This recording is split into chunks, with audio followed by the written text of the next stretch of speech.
NTV time, जनता की बात जनता के साथ। भचाऊ तालुका के वदिया गांव में पुलिस ने किसानों को घसीटकर हिरासत में ले लिया, जिससे किसानों में रोष फैल गया। वदिया गांव में अडानी कंपनी पुलिस सुरक्षा में किसानों के खेतों में जबरन घुस गई और उन्हें धमकाया। भचाऊ तालुका के अडानी के खिलाफ किसानों ने जमकर विरोध प्रदर्शन किया। किसानों ने उचित मुआवजे की मांग की और पुलिस ने उन्हें हिरासत में ले लिया। कच्छ के भचाऊ के वदिया गांव में किसानों ने भारतीय किसान संघ के नेताओं से मुलाकात की। खावड़ा से हलवद तक बिजली लाइन में मुआवजे को लेकर वंदिया गांव के किसानों ने असंतोष व्यक्त करते हुए विरोध प्रदर्शन किया। वंदिया के किसान उचित मुआवजा और उसके बाद कार्रवाई की मांग कर रहे हैं। खावड़ा से हलवद तक अडानी कंपनी की बिजली लाइन का काम चल रहा है। भचाऊ तालुका के वंदिया गांव के किसान मुआवजे से असंतुष्ट थे। हालांकि किसानों ने विरोध जताया, लेकिन काम आंख मूंद कर जारी रहा। इसलिए वंदिया गांव के किसानों ने विरोध शुरू कर दिया। लेकिन अब कंपनी पुलिस के साथ मिलकर किसानों के साथ मैदान में उतर आई है और उन्हें परेशान किया जा रहा है। खावड़ा से हलवद जा रही बिजली लाइन के काम में वाड़िया गांव से गुजरने वाली लाइन में किसानों के खेत भी आ रहे हैं। पिछले 2 दिनों से वाड़िया गांव के किसानों के खेतों के फसलें लहराई और पूरा मुआवजा दिए बिना काम शुरू होने से किसान विरोध कर रहे हैं। किसानों के विरोध के बीच पुलिस व्यवस्था बनाने और काम जारी रखने के अलावा प्रदर्शनकारी किसानों को हिरासत में ले लिया गया, जिससे मामला और उलझ गया। किसानों पर पुलिस की कार्रवाई के बाद भारतीय किसान संघ के नेताओं मौके पर पहुंचे। एनटीवी टाइम के लिए कच्छ गुजरात से राणा अहिर की रिपोर्ट। આ અદાણી ચોર કંપની ઘણી વખત એમ કે હવે ક્યાં શિવજીભાઈ છે, તો શિવજીભાઈ કિસાન સંઘમાં છે અને કિસાન સંઘમાં છે આ રાષ્ટ્રની રાત દિવસ ચિંતા કરવા વાળું આ સંગઠન છે। તમે 1 રૂપિયામાં પેદા કરી અને સરકારને હમણાં જ હું ઉર્જા મંત્રી સાથે બેઠો તો 4 દી પહેલા, ત્યારે એમ કીધું કે શિવજીભાઈ વીજળી તો બહુ મોંઘી થઈ ગઈ, આ ચોર કંપની 1 રૂપિયામાં પેદા કરીને 35 રૂપિયામાં વેચે છે। એવો કયો ધંધો છે કે 1 રૂપિયાનો 35 રૂપિયા ઉભા થાય? એવો કોઈ ધંધો હોય તો મને બતાવો। અને આ ચોર લોકો એમ કે કિસાન સંઘ આવે તો ભલે આવે, SRP અમે બોલાવશું। અને પોલીસ મિત્રોને હું અહીંથી કહું છું કે સવારમાં ઉઠીને જેનું અન્નને દૂધ મોઢામાં રાખો છો ને એની શરમ રાખજો જરાક। અમે આ રાષ્ટ્રનું હિત થાય, રાષ્ટ્રનો વિકાસ થાય એમાં અમને વાંધો ન હોય, પણ ખેડૂતો ના આપો કે રાષ્ટ્રનો વિકાસ ન થાય। આ જેટલા ખેડૂતો આવતા હશે, વિકાસ થવાનો હશે તો આખા રાષ્ટ્રનો થવાનો હશે। એનો ગુનો આ ખેડૂતોએ નથી કર્યો અને ખેડૂતોને જંત્રી બતાવવામાં આવે છે। જંત્રી ભાવે વેપાર થાય છે, તમે પૂછી લો। પેલું જે જમીનમાં ટાવર લેન્ડ જાય છે એ જમીનની કિંમત 25% થઈ જાય છે। પણ મિત્રો આપણે આનો લાભ કેમ લે છે? આપણે સંગઠિત નથી એટલે લાભ લે છે। તમારે ચિંતા કરવાની જરૂર નથી। મારા પૂર્વ વક્તાઓએ કીધું આખો જિલ્લો તમારી સાથે છે, તમે કોઈ ચિંતા કરવાની જરૂર નથી। અને SRP ને પોલીસનું જો દમનની બીક બતાવતા હોય ને તો હું તો એમ કહું છું અત્યારે ગોળીઓ ચલાવો, તમારી બંદૂકમાં જોઈ લઈ કેટલી છે। અમારે મરવા માટે તૈયાર થઈ ગયા, ચલાવો તમારી ગોળીઓ। અમારે શહીદ થવું છે દેશ માટે। દમન ગુજારવાની પણ કોઈ હાદ હોય। સવારે મેં જે વિડીયો જોયો, ખેડૂતને આખો ઢસડીને લઈ જાય છે। હું કલેક્ટર ઓફિસે જતો અને ઢસડીને લઈ જાય જાણે કોઈ આતંકવાદી હોય। ખરેખર પગ નીચેથી ધૂળ સરકી જાય કે ખેડૂતની, જગતના તાતની આ દશા હોય। ખેતી કરવી ગુનો છે। મગને બાજરો છે ને ફેક્ટરીમાં નહીં પાકે, આ કિસાનો પકાવે છે। એટલે આપણે કોઈ ડરવાની જરૂર નથી। તમે બધાએ આ તોડવાનો પ્રયત્ન કરશે અને એને કોઈને પાવર હોય કે કિસાન સંઘ શું કરી લેવાનું છે તો એ પાવર છે ને તમારો કાઢી નાખજો। અમે ધારીએ ને બેસાડી શકીએ છીએ ને ધારીએ ને ઉઠાડી શકીએ છીએ। એ શક્તિ આ કિસાનોમાં છે। એટલે તમે કિસાનોને શું સમજો છો એમ? એટલે તમે આ મોટા મોટા અત્યારે તમને શરમ આવવી જોઈએ। પત્રકાર મિત્રો અહીંયા હાજર છે ત્યારે કહું છું, આવો પાક ઉભો છે, પાકની અંદર મજા આવે ત્યારે મશીનો નાખી દેવા। આ ભારી મશીનો પછી એના પછી આમાં શું પેદાશ થાય? માત્ર 67 મીટરનો કોરિડોર છે।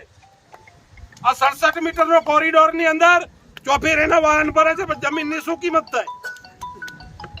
એટલે મહેરબાની કરીને તમારે કોઈ બીવાની જરૂર નથી। ગોળી ખાવી સંગઠન ચાલે છે। 1 રૂપિયાનો કે ભ્રષ્ટાચાર કર્યો ને એક બાબત ના આવે। આ સંગઠનના તમે સભ્ય છો એટલે તમે વિશ્વાસ સાથે કહું છું, વિશ્વાસ કેળવજો। કોઈની વાતમાં ના આવજો. આમાં શું કેટલાય આવશે. કોને કહેશે તું મુકને ખણીને એમાં કાંઈ ન વરે, તું આ 2 લાખ હેલા લઈ લે, 8 ન લે, 10 લે. કોને વરી ઓમ સમજાવશે બીજાને. તને દઉં છું, તું બીજાને ન કહેતો. હું કે ને હું કહું તને, તું ન કહેતી કે નહીં. ખબર છે ને? આ ઈ ધંધો કરે છે, આની મને ખબર છે. હું કહું તને, તું ન કહેતી કે નહીં. આમને આમાં ફિલ્મ હાલે છે. એટલે આ વાતમાં ક્યાંય મિત્રો વિશ્વાસ સાથે તમને કહું છું, આ સંગઠન તમારા માટે છે. જે કંઈ કરવું પડશે એ તમારા માટે કરશે. પણ તમે મક્કમ સાથે, અને હું તો કહું છું હવે આવનારા દિવસોમાં આપણે બધા લગ્ન થયેલા છે ને, વાંધા નથી ને. જરૂર પડે તો અહીંયા બેન દીકરીઓ આપણી અહીંયા આવી જાય તો વાંધો નથી. આપણે બધાએ લઈ આવીને આપણી લડાઈ માટે જે કરવું પડે એ કરવું પડે. એટલે એ કરવું પડે તો એ કરશું. અને આજના માધ્યમથી કહું છું, હું તો ચૂંટાયેલા પ્રતિનિધિઓને કહું છું, તમારી જવાબદારી છે. આના ઉપર અત્યાચાર થાય છે, તમે આની સંભાળ લેજો. ને આવનારા દિવસોમાં તમારો હિસાબ કિતાબ થશે. અમે એ કરવા નથી માંગતા. આ બિન રાજકીય સંગઠન છે, છતાંય તમે જો વાયડાઈ કરશો તો તમારો હિસાબ કિતાબ કરતા અમને આવડે છે સારી રીતે. તમારી પણ એટલી જ જવાબદારી છે. મજા આવે હું ખેતરોમાં ગળી આવે અંધાધૂંધી કરે નહીં ચલાવી લેવાય. એટલે કોઈ ટેન્શન લેવાની મિત્રો જરૂર નથી. મારી વાત લગભગ બધી આપને સમજાઈ જ ગઈ હશે. આવનારા આજથી શ્રી ગણેશ કાં તો પૂરું વળતર આપે. આપણે લડાઈ લડવાનો શોખ નથી, પણ ખેડૂતો સાથે દમન કરશે તો કોઈ હિસાબે ચલાવી લેવામાં નહીં આવે. એ એટલું જ સત્ય છે. અસ્તુ. ભારત માતા કી જય. હા હેલો ચલો હા બતાવો. ઓ ભાઈ નહીં ભાઈ ખેડૂત માણસ સાથે હા પણ એલાઉડ જ છે. રાખવી જ પડે ભાઈ. એને ઇસ્યુ છે મારા વાલા. ઓ વડીલ શું આપ રાહુલ ભગુભાઈ. રાહુલભાઈ કેટલું ભણ્યા તમે? 15 કોલેજ મીઠી ભાઈ. Okay very good. એમને ઇસ્યુ છે કે રેડી ન મૂકી શકે. હું મને ઇસ્યુ છે, હું કઈ રેડી ન મૂકી શકું. મારે ભેગી જ રાખવી પડે. તમને ક્યાં કઈ ખરાબ કર્યું યાર. આગળ આ બધા ઉભા થઈને કામ તમે ડરી જાય. તમે ડ્યુટી પર નો પ્રોબ્લેમ હમણાં તો રાખી દો. ન રાખે સાહેબ. અત્યારે કોઈ રેડું ન મૂકે. અમે કઈ બોલ્યા વળી તમારું કામ તો અમે આતંકવાદી નથી. અમે આતંકવાદી છે. અમે ઘરની જરૂર ક્યાં છે આવ્યામાં. અમે આતંકવાદી છે, ખોટા કામ કરી છે. અમારું ખેતર અમે રક્ષણ કરી છે. તમે તમે ડ્યુટી કરો, મને વાંધો નથી. આ ધનવાળા છે ને મને એવું કાયદામાં આવે. બોલો સાહેબ બોલો. છૂટે જો ને તમે બોલો. તમે પણ જેટલા આવ્યા છો આજે અમે કોઈ આતંકવાદી નથી એવું તમને કોને કીધું? નહીં પણ આ જરૂર ક્યારે પડે? આ જરૂર ક્યારે પડે? જરૂર ક્યારે પડે? આ જરૂર ક્યારે પડે? મસૂલગંજની ને બધી જરૂર ક્યારે પડે? એમને સાચી તમે તમારી ડ્યુટી નિભાવો. અમારું ખેતર હું આ ખેતર રક્ષણ કરીશ. બરોબર બસ તમે તમારું ડ્યુટી કરો. હું ભણેલો છું. મારું ખેતર છે. મારે કોઈ સમાધાન થયું નથી. કામ કરો નહીં દઉં. બરોબર. મને જ્યાં સુધી પૂરતું વર્તન નહીં થાય, જ્યાં સુધી મીટિંગ નહીં થાય ત્યાં સુધી અમારી ખેતરમાં નહીં. અમે એકલા છું. અમે કિસાન સંઘના માણસ છીએ. અમે તમારી જેમ જ સમજી છીએ કાયદામાં. ખેડૂત માણસો અભણ છે. નેક્સ્ટ ટાઈમ અદાણી લાઈન આવશે ને અદાણી આ જ ઉપયોગ કરે છે. અદાણી પોલીસનો જ ઉપયોગ કરે છે. એકલા કેમ નથી? ખેડૂતોને આગળ લઈને આ બધા ધંધા કરે અદાણી. આ ભાજપ ગવર્મેન્ટ આ જ કામ છે. ભાજપ ગવર્મેન્ટ આ જ કામ છે.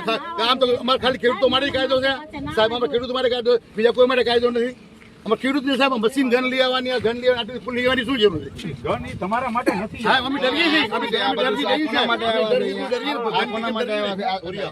અમે ગનથી ડરીએ છે. આ ડરાવવાનો ધંધો છે. તમારે આ ગન પૂરા ખેડૂત માટે નથી.